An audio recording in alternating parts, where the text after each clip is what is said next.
देखिए कि मैंने ले लिया था एक पैन और उसमें डाल दिया है 1 कप ऑयल और उसमें डाल दूंगी मैं साबुत खड़े मसाले और उन्हें मैं 1 से 2 मिनट के लिए भून लूँगी। हम इन्हें ज़्यादा भूनेंगे नहीं क्योंकि इसका जायका चेंज हो जाता है।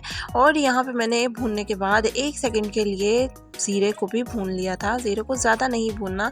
और इसके बाद मैंने इसमें डाल दिया है चॉप्ड, जो कि रफ़ चॉप हुई हुई प्याज था और उसे मैंने लाइट ब्राउन कर लिया था। उसके बाद मैंने इसमें डाल दिया 1 बड़ा चम्मच लहसुन अदरक का पेस्ट और इन सब के लिए मैंने ले लिए थे वाइट बॉयल चने, जो कि मैंने पहले से ही बॉयल कर लिए थे। और यहाँ पे देखिए कि मैंने थोड़ा सा मिला दिया है पानी लहसुन को 1 से 2 मिनट भूनने के बाद। इससे क्या होगा कि हमारा जो प्याज है वो आहिस्ता आहिस्ता नरम होना शुरू हो जाएगा और बहुत ज़्यादा डार्क कलर नहीं छोड़ेगा। तो यहाँ पे देखिए मैंने डाल लिए थे इसमें 2 से 3 फ्रीज़ हुए मेरे पास टमाटर थे, जो कि मैंने पीस के डाल दिए थे। आपने ये करना है कि 2 से 3 टमाटर लेने हैं रेड वाले और उन्हें अच्छे से धो के और उसे बारीक काट के डाल देना है। तो यहाँ पे देखिए कि मैंने डाल दी थी। टमाटर को भूनने के बाद दही को भी मैं मसालों के साथ भून लूँगी अच्छे तरीके से। तो मसाले हैं हमारे पास नमक, मिर्च, धाधड़ी मिर्च और सूखा धनिया पाउडर और हल्दी।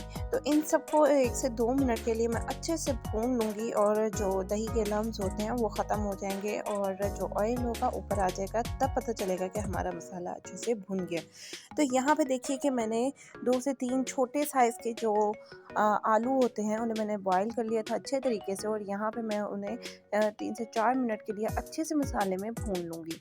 तो यहाँ पे हल्का सा पानी मैं डाल दूँगी क्योंकि ये जो स्टील की देगचियाँ होती हैं इसके साथ हमारा मसाला बहुत इजीली लगना शुरू हो जाता है। तो यहाँ पे मैं टोई की मदद से अच्छे से मसाले को पीस लूँगी और आलू को भी कि इसमें कोई लम्स नहीं रह जाए और जो ज़र्रात मोटे मोटे होते हैं वो नहीं रह जाए, अच्छे से मिक्स हो जाए। तो यहाँ पे 3 से 4 मिनट हो चुके थे और मैंने मसाले को अच्छे से भून लिया था। तो इसके बाद मैं मिला दूँगी आधा कप पानी, जिसे मैं अच्छे से भून लूँगी 1 सेकंड के लिए, ताकि ये जब हम चने डालें तो चनों में थोड़ा सा मिक्स हो जाए और ये बहुत ही अच्छा सा जायका छोड़ दें।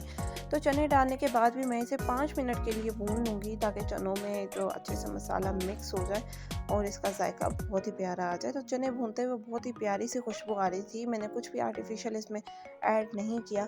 तो यहाँ पे देखिए कि अगर आपके पास चिकन है तो चिकन ऐड कर लीजिए। तो यहाँ पे मैंने मिला दिया है चिकन पाउडर और गरम मसाला, जो कि स्किप हो गया मेरे से दिखाना।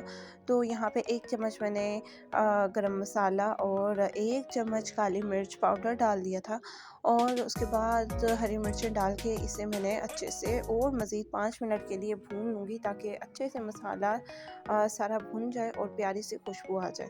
तो ये रेसिपी बहुत ही कमाल की है, आप भी ज़रूर ट्राई कीजिए। और रमज़ान में ख़ास तौर पे सहरी में जिन्हें चने और नान पसंद हैं वो लोग ज़रूर खाएंगे। और कमेंट सेक्शन में बताते रहिए कि आपको हमारी रेसिपीज़ कैसी लगती हैं। और जो न्यू सब्सक्राइबर हैं काइंडली वीडियो को पूरा देखा करें और हमारे नए आने वाले सब्सक्राइबर्स को चैनल में वेलकम है। और कहूँगी कि आप हमारी रेसिपी को शेयर कीजिए, लाइक कीजिए और आगे भी दिखाते रहिए।